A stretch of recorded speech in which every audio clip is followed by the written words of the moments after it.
안녕하세요. 돈 되는 라디오입니다. 오늘도 제 방송을 들어주셔서 진심으로 감사드립니다. 바쁘시겠지만 좋아요, 알람, 구독은 저에게 굉장히 큰 힘이 됩니다. 꼭 한 번씩 부탁드립니다. 자, 오늘의 제목, 삼성전자에게 반도체 소재 수출 규제한 일본이 오히려 삼성에게 고맙다고 머리 숙이는 현재 상황. 반도체 소재 국산화 속도에 놀란 일본이 삼성전자가 찾아줘 고맙다며 눈물 흘리는 초유의 사태라는 주제로 여러분들과 한번 이야기해 보도록 하겠습니다.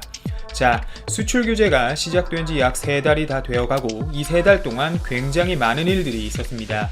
생각보다 우리나라 기업들이 반도체 소재 부분에 있어서 탈일본화하기 위해 많은 노력을 했고, 실제 완전히까지는 아니지만 수출 규제 품목인 불화수소 같은 경우는 저순도부터 시작해서 국산 제품을 실제 삼성전자 및 SK하이닉스 그리고 LG 디스플레이에서도 적용을 시작했죠. 그리고 최근 3분기가 마감되어 가는 이 와중에 일본 니케이 신문에서 이런 발표를 합니다. 일본과 한국의 관계가 이렇게 좋지 않은 상황에서 정말 다행스럽게도 삼성전자가 일본 업체들과의 관계를 중요하게 생각하고 거래선을 많이 바꾸지는 않았다라는 발표를 했어요. 이건 일본 측의 완전한 자기 위로적 표현입니다.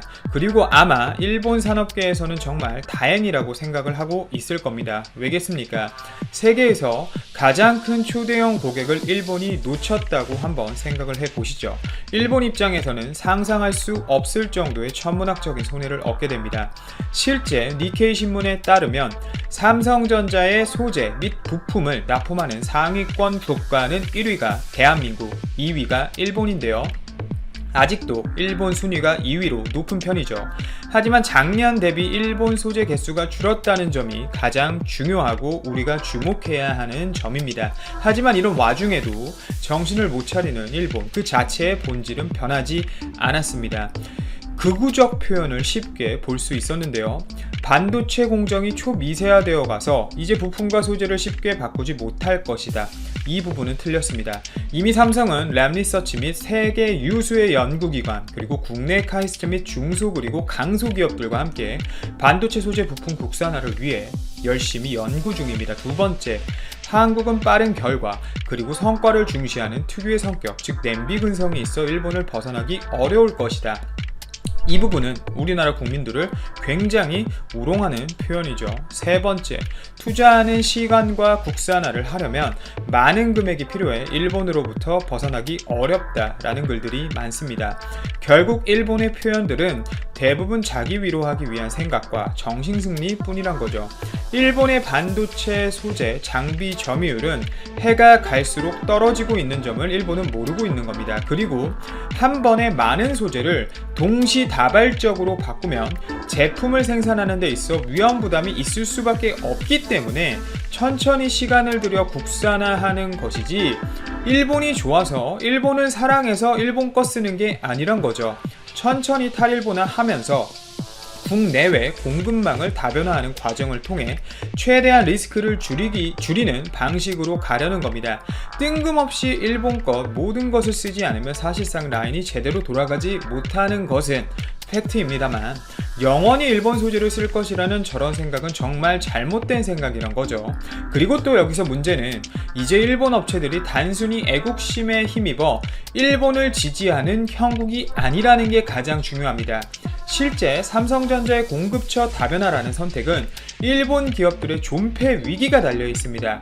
매출의 수십 %가 나오던 고객을 뜬금없이 다른 사람에 의해 한순간에 잃었다고 생각해 보세요. 그것도 본인들을 보호해주고 지켜줘야 할 어떤 그 객체로부터 그렇게 된다면 기분이 어떨까요? 답이 없는 거죠. 여태 우리나라 업체들이죠. 삼성전자, SK하이닉스한테 공급해서 이윤 창출해왔고 국가에 세금 내고 나름 잘 사업을 꾸리고 있었고 2년 전부터 시작되었던 반도체 초 호황기에 맞춰 설비 투자는 더 늘려놨는데 사실상 기존에 해오던 물량을 다 내놓지 못하고 있기 때문에 공장 가동률이 많이 떨어지고 있고 재고 수치 또한 급증하고 있습니다. 이 모든 것이 일본의 선택이자 완벽한 자충수란 거죠. 하지만 이런 일본과의 움직임과는 전혀 다르게 오히려 다른 나라들은 우리나라 업체들과 협력하고 싶어 난리인 상황입니다. 제가 어제 소개드렸지만 미국의 반도체 초대형 기업인 램리서치까지 한국으로 R&D 본사를 옮긴다고 했어요. 일본 정부에서 아무리 우리나라 산업의 근간을 무너뜨리려고 해도 불가능하단 소리고, 오히려 이 기회를 삼아 일본이 장악해왔던 정밀 부품, 소재 등의 시장을 차지하겠다는 기업들의 전략적 행동이 늘어나고 있는 상황입니다. 그리고 우리나라를 필두로 한 반도체 산업은 절대 끝나지 않을 거예요. 제가 올해 초에 말씀드린 부분이 있습니다.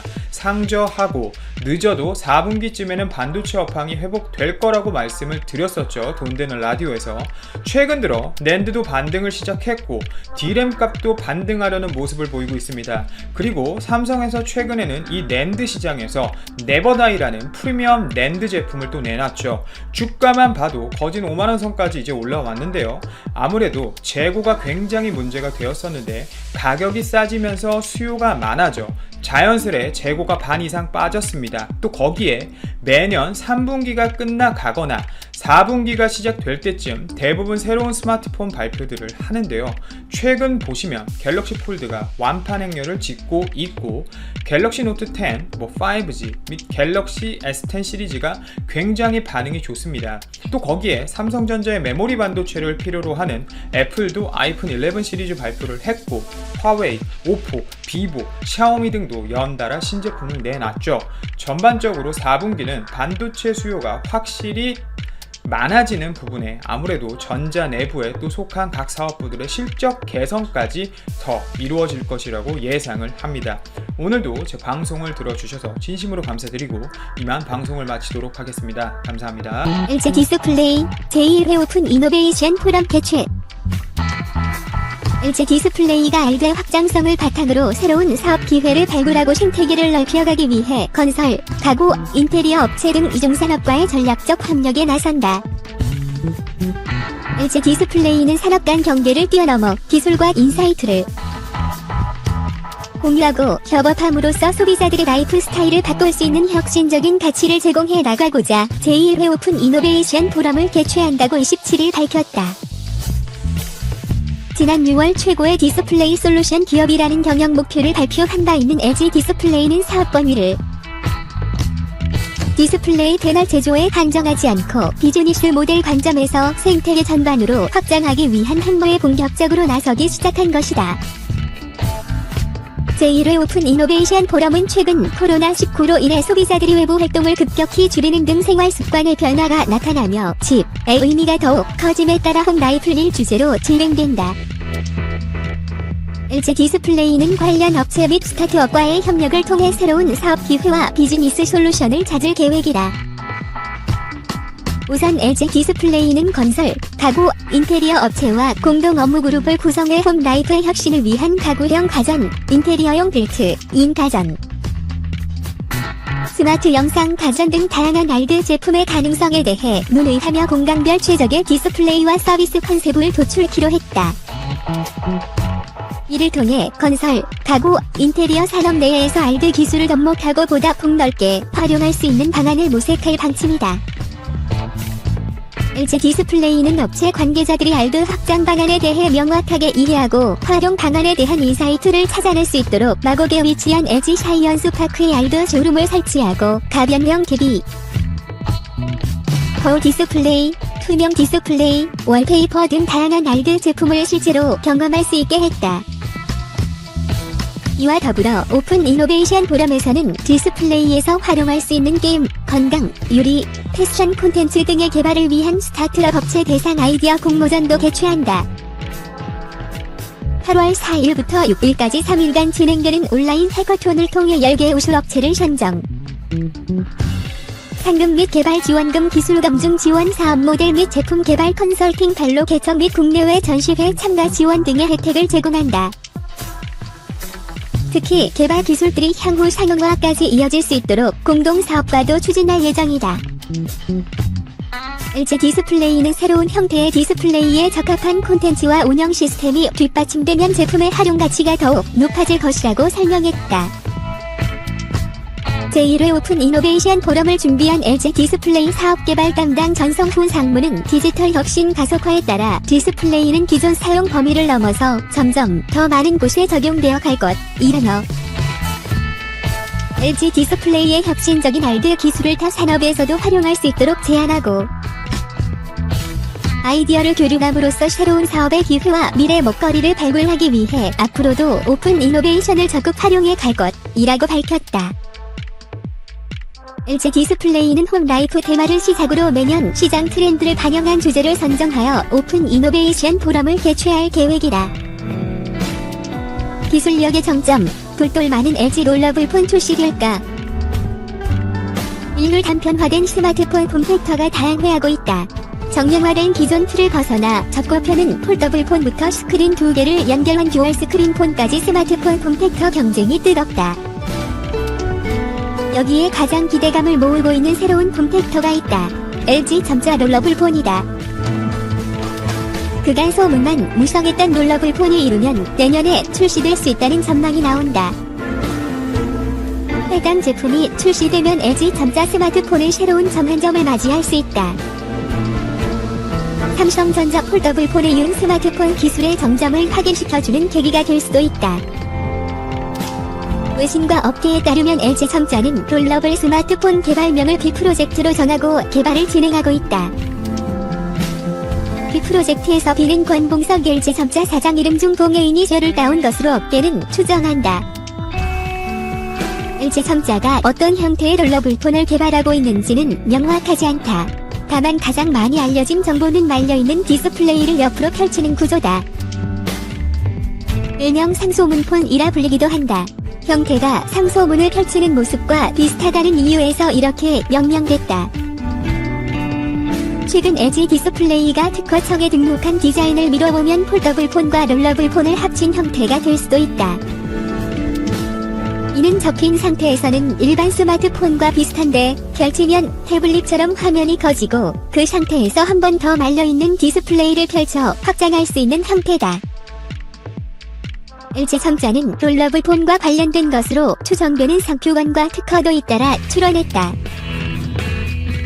지난달 LG 점자는 특허청의 롤비전이라는 이름의 모바일 롤러블 디스플레이로 추정되는 상표권을 출원했다.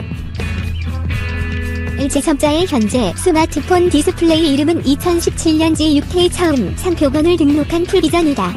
이에 따라 롤비전은 롤러블폰의 디스플레이를 명명한 것으로 보인다. 또 지난 2018년 LG 점자는 미국 특허청의 화면을 한쪽 혹은 양쪽으로 당겨 디스플레이를 확장할 수 있는 형태의 롤러블폰 디자인 특허를 취득했다. LG 점자는 롤러블폰 시제품을 생산해 테스트하고 있는 것으로 전해졌다. 이달 초 LG 점자는 평택 공장에서 롤러블폰 디스플레이 시제품을 생산했다는 업계 관계자의 설명이다. LG 점자는 지금껏 폴더블폰, 롤러블폰에 대한 충분한 기술력을 갖고 있지만 제품 출시는 시기상조라는 입장을 줄곧 보여왔다. 소비자들이 만족할 만한 수준까지 기술력을 최대한 끌어올리기 위한 것으로 풀이된다. 올해 1월 미국 라스베이거스에서 열린 세주 2020 기자 간담회에서 권봉석 LG 점자 사장은 롤러블 TV도 내놓는 회사가 폴더블폰도 못 만들겠느냐며 프리미엄 시장 변화를 이끌 만한 더 혁신적인 제품으로 준비하겠다고 말한 바 있다. LG 롤러블폰 출시는 내년 초가 유력하다. 이에 앞서 LG 점자는 올해 하반기 기본 스마트폰의 가로로 회전하는 보조 화면이 달린 듀얼 스크린폰을 선보인다. 코드명 윙으로 알려진 이 제품은 보조 스크린을 가로로 눕히면 알파벳 G자 형태가 된다. 마치 날개 모양을 연상케 한다고 해 코드명을 윙으로 채택한 것으로 알려졌다.